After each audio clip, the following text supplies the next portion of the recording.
I never thought betrayal could feel like a knife twisting in my chest until I saw them together. My husband Rayon and my best friend Mira, the two people I trusted the most, laughing, touching, stealing glances like lovers do. And the worst part? They didn't even try to hide it. It happened on a night that should have been normal. I had planned a surprise dinner for Rayon's birthday. Candles, his favorite meal, a handwritten letter about how much I loved him. But he never showed up. Instead, I got a message from Mira. I need to tell you something. Come to Greenleaf Cafe. Now. My heart pounded as I rushed there, thinking she was in trouble. But when I arrived, I froze at the entrance. There they were, sitting close, his hand resting on hers. Mira's eyes sparkled as she whispered something that made him chuckle. I wanted to believe it was a misunderstanding. Maybe he was comforting her, maybe it was innocent. But then he leaned in, tucked a strand of hair behind her ear and whispered, I wish I met you before her. Before me. The world around me blurred. My lungs felt empty. I should have stormed in, confronted them, made a scene. But I didn't. I turned away, my heart shattering into 1,000 pieces. That night, I didn't cry. I didn't scream. I just sat in the dark, staring at the untouched dinner table, my love for Rayon rotting in front of me. He betrayed me. She betrayed me. And they thought I would walk away quietly. They had no idea what was coming. The next morning, I woke up with a strange calmness, the kind that comes before a storm. I wasn't going to beg, scream, or ask for explanations. I was going to destroy them, both of them. But first, I needed proof. Rayon came home late, reeking of cheap perfume. I pretended to be asleep, my back turned to him as he slid into bed. His hand brushed against mine, and I fought the urge to pull away. Not yet. He had to think I knew nothing. The next day, I started playing my role. I laughed at his jokes, kissed him goodbye, acted like the clueless wife he thought I was. But the moment he left, I got to work. Mira and I had been best friends for 8 years. I knew everything about her, her fears, her weaknesses, her secrets. And now, I was going to use them all. First, I needed leverage. I created a fake profile and messaged her boyfriend, Abir. He lived abroad, trusting her blindly, never doubting her loyalty. Poor fool. Hey, I think you should know what your girlfriend has been up to while you're away. I attached pictures of Rayon and Mira that I had secretly taken the night before. Within minutes, he replied, Who the hell are you? Someone who thought you deserved the truth. I knew Abir. He wasn't the type to let things slide. And when he landed back home, Mira's world would start crumbling. As for Rayon, I had something much worse planned. That night, I looked into his eyes and smiled. I was thinking we should go on a weekend getaway, just us. What do you say? His face lit up, completely unaware. That sounds perfect, love. I kissed him, tasting the betrayal on his lips. Soon he would regret ever touching my best friend. The next morning, I woke up with a strange calmness, the kind that comes before a storm. I wasn't going to beg, scream, or ask for explanations. I was going to destroy them, both of them. But first, I needed proof. Rayon came home late, reeking of cheap perfume. I pretended to be asleep, my back turned to him as he slid into bed. His hand brushed against mine, and I fought the urge to pull away. Not yet. He had to think I knew nothing. The next day, I started playing my role. I laughed at his jokes, kissed him goodbye, acted like the clueless wife he thought I was. But the moment he left, I got to work. Mira and I had been best friends for 8 years. I knew everything about her, her fears, her weaknesses, her secrets. And now, I was going to use them all. First, I needed leverage. I created a fake profile and messaged her boyfriend, Abir. He lived abroad, trusting her blindly, never doubting her loyalty. Poor fool. Hey, I think you should know what your girlfriend has been up to while you're away. I attached pictures of Rayon and Mira that I had secretly taken the night before. Within minutes, he replied, Who the hell are you? Someone who thought you deserved the truth. I knew Abir. He wasn't the type to let things slide, and when he landed back home, Mira's world would start crumbling. As for Rayon, I had something much worse planned. That night, I looked into his eyes and smiled. I was thinking we should go on a weekend getaway, just us. What do you say? His face lit up, completely unaware. That sounds perfect, love. I kissed him, tasting the betrayal on his lips. Soon he would regret ever touching my best friend. The weekend trip was set. A beautiful cabin in the mountains, secluded, peaceful, and far from prying eyes. Rayan thought it was a romantic getaway, a chance to reconnect. He had no idea it was a trap. The night before we left, I sent one final message to Abir. She'll be at the Orchid Lounge tomorrow night. If you want to see the truth with your own eyes, be there at 9 p.m. Mira always went there on Fridays, and I knew she wouldn't resist meeting Rayan one last time before our trip. She thought she was being smart, but I was always one step ahead. The next morning, Rayan and I set off for the cabin. He held my hand as he drove, humming along to the radio. I watched him, memorizing the face of a man who had no clue his life was about to change forever. "You seem happy," I said softly. He smiled, squeezing my hand. "I am. It's been a while since we had time just for us." I nodded, hiding my disgust. "Me too." By the time we reached the cabin, Mira's life was already falling apart. Abir had seen her with Rayan. He had confronted her in public, humiliated her, shattered the perfect image she had built. She was probably drowning in panic, wondering how everything had gone so wrong. But that was just the beginning. I had something far worse planned for Rayan. That night, as we sat by the fireplace sipping wine, he looked at me with those same loving eyes. "You know I love you, right?" he said. I held back a laugh. "I know." I poured him another glass, watching as he drank without suspicion. The drug would take effect soon. He leaned back, his eyelids growing heavy. His body relaxed, his movements slowing. He looked at me in confusion. "Why do I feel so tired?" I leaned in, brushing my fingers against his cheek. "Because, my love, it's finally your turn to suffer." His eyes widened in fear before everything went dark. "Let the real revenge begin?" Rayan's body slumped against the couch, his head rolling to the side. Good. The drug wasn't strong enough to harm him, just enough to keep him unconscious for a few hours. Enough time to make sure he woke up to a nightmare. I grabbed his phone from his pocket and unlocked it with his fingerprint. And there it was, the evidence I needed. Chats with Mira, pictures, voice notes where he promised her that soon I would be out of the picture. I recorded everything on my own phone and then did exactly what I had planned.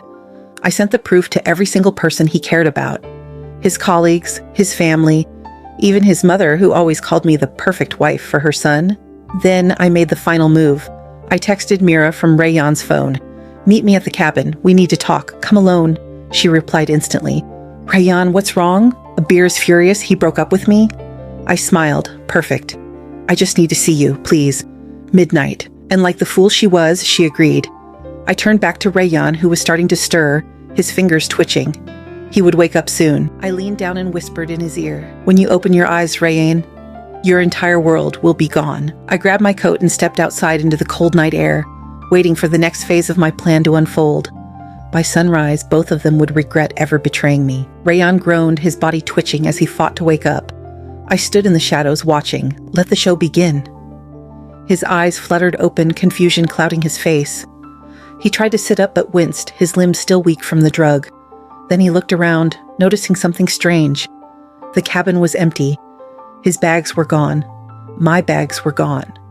His phone buzzed beside him, hundreds of messages, his mother, his boss, his colleagues. One by one, the truth was unraveling before him. "Rayan, what is this? You cheated on Aisha? How could you do this to your wife? I never want to see you again." I saw the exact moment the panic set in. His hands shook as he opened the messages, the screenshots, the voice notes. Every disgusting thing he had said to Mira was now out in the open. He stumbled to his feet, grabbing his keys, probably thinking he could fix this. That's when the second part of my plan arrived. A car pulled up outside. Mira. She stepped out, her eyes red and puffy. She looked around, confused. Where was Rayan? Why wasn't he waiting for her? Then she saw him through the window. His face twisted in shock, then rage. "Mira, what the hell are you doing here?" She stormed inside, her hands trembling. "Rayan, what is going on? Abir left me. My reputation is ruined. And now people are calling me a homewrecker." His eyes darted to the phone, then back to her. "You think I did this? Someone set us up." I bit my lip to keep from laughing. Watching them turn on each other was more satisfying than I had imagined. Then, just as planned, my final message arrived on Rayan's phone. "Aisha, enjoy each other. You have no one else left now?" His head snapped up, eyes scanning the room. He knew. He finally knew. I stepped outside into my car and drove away, leaving them to drown in the ruins of their betrayal. But I wasn't done yet. Rayan burst through the cabin door, scanning the darkness outside. His breath was ragged, his eyes wild. He was looking for me, but I was already gone. Inside, Mira's voice rose in panic. "Rayan, what do we do? My life is ruined because of you." He turned back, his face twisting in fury. "Because of me? You were the one who couldn't stay away. You ruined your own damn life." She gasped, stepping back. "You told me you loved me. You said we'd be together." He laughed bitterly. "And you believed that? You were just—" He stopped himself, but it was too late. The damage was done. Mira realized in that moment she had been nothing but a game to him. Her face crumpled. "You used me?" I smirked, watching the disaster unfold through the hidden camera I had set up earlier. Every cruel word, every bitter accusation. I had a front row seat, but I wasn't finished, not yet. I sent another message from my fake number, this time to Rayan. "You lost everything today. Your wife, your family, your respect, and soon, your job." His phone dinged again. A new email. From his boss. "Rayan, due to recent allegations, we are launching an internal investigation. You are suspended until further notice." He dropped the phone as if it had burned him. His entire world was collapsing around him, and I was the one pulling the strings. Mira was crying now, cursing him, blaming him for everything, but he didn't care. He grabbed his coat and ran outside, desperate to escape. He didn't realize I had slashed his tires. He didn't realize he had nowhere left to run. And then, finally, he broke. He fell to his knees in the snow, hands clutching his head. "Aisha, what have you done to me?" he whispered. I exhaled slowly, savoring the moment. This was what I'd been waiting for. I did exactly what you and Mira did to me. I destroyed you. Rayan sat there, frozen in the cold, his breath coming out in short, ragged gasps. For the first time, he felt what true betrayal tasted like. The loneliness, the humiliation, the feeling of losing everything in a single night. I could have left him there, left him to rot in his misery, but I wanted to watch him shatter completely. So, I made the final move. I sent him one last message, a video. He hesitated, his fingers trembling as he tapped to play it. And then, his face drained of color. It was a recording of him and Mira. Every kiss, every whisper, every lie. I had installed hidden cameras in our house months ago, the moment I suspected something. I had been collecting evidence long before he ever thought of confessing. His phone slipped from his hands. He turned to Mira, his eyes burning with something darker than rage. Pure hatred. She recorded everything. His voice was hollow. Mira's eyes darted back and forth between me and the phone screen. She was catching up, finally realizing, "This was never about us, was it?" she whispered. I laughed softly. "Oh, sweetheart, you were just collateral damage." Her lips parted in horror. Rayan, still kneeling in the snow, clenched his jaw. He had no job, no family, no car, no reputation left. And then, I twisted the knife even deeper. I stepped forward just enough so he could see me under the glow of the porch light. "By the way, Rayan." He lifted his head. Hope flickered in his eyes, just for a second. "You're officially divorced." His entire body went stiff. "You, what?" I smiled, holding up a set of papers. "Signed, sealed, and sent to the court this morning. Enjoy your freedom." The color drained from his face. He thought I'd fight for him, that I'd beg him to stay to work things out. I wasn't the heartbroken wife anymore. I was the woman who destroyed his life just like he tried to destroy mine. And as I turned around and walked away, leaving him kneeling in the snow, I knew this was the ending he truly deserved. I walked away without looking back, stepping into my car, feeling a kind of peace I hadn't felt in months. The cold night air felt different, lighter, freer. Because I was free. Free from the lies, the betrayals, the endless pain of wondering why I wasn't enough. Now, Rayan and Mira would live with those questions instead. As I drove away, my phone buzzed. A message from Rayan. "Aisha, please, we need to talk. I made a mistake." I stared at the screen, a bitter laugh escaping my lips. A mistake? Cheating wasn't a mistake, it was a choice. A choice he made over and over again. A choice he was finally paying for. I blocked his number, forever. Then, just for fun, I checked Mira's social media. She had deactivated her account. She couldn't handle the public humiliation? Good. I pulled into a quiet spot by the lake, stepping out to breathe in the fresh air. For the first time, there was no pain in my chest, no weight on my shoulders. I had survived the heartbreak, I had walked through the fire, and now I was reborn.